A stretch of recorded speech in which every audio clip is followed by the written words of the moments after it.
And here we are, the granddaddy of all quantum weirdness, the infamous double slit experiment.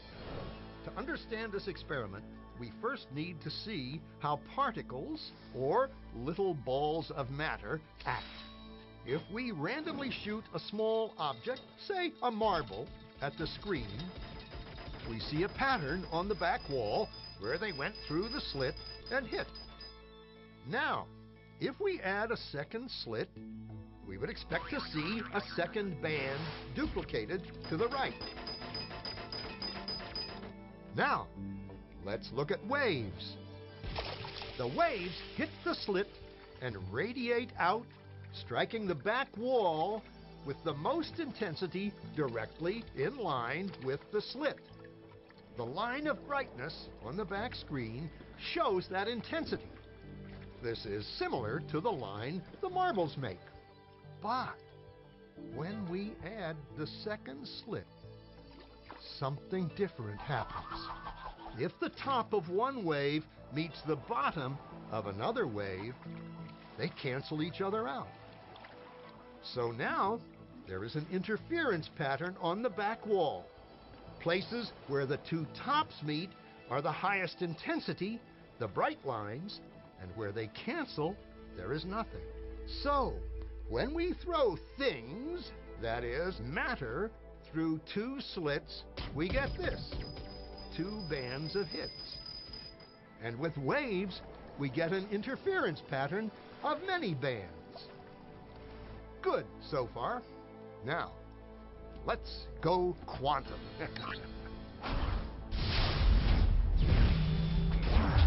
An electron is a tiny, tiny bit of matter, like a tiny marble.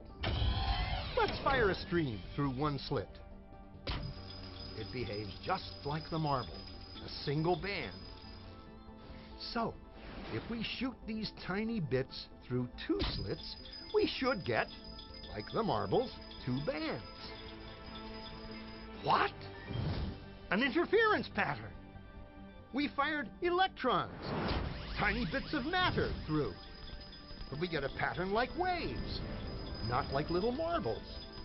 How?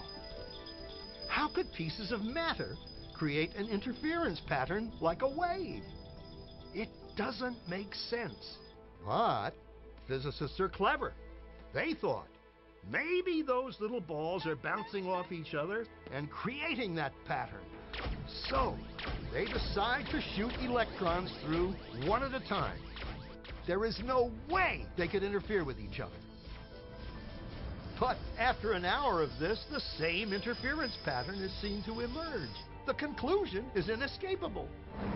The single electron leaves as a particle, becomes a wave of potentials, goes through both slits, and interferes with itself to hit the wall like a particle. But mathematically, it's even stranger. It goes through both slits, and it goes through neither. And it goes through just one, and it goes through just the other. All of these possibilities are in superposition with each other. But physicists were completely baffled by this. So they decided to peek and see which slit it actually goes through. They put a measuring device by one slit to see which one it went through and let it fly. But the quantum world is far more mysterious than they could have imagined. When they observed, the electron went back to behaving like a little marble.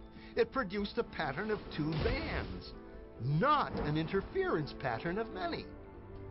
The very act of measuring or observing which slit it went through meant it only went through one, not both.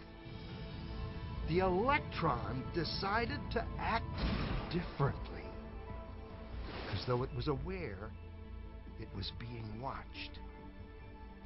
And it was here that physicists stepped forever into the strange, never-world of quantum events.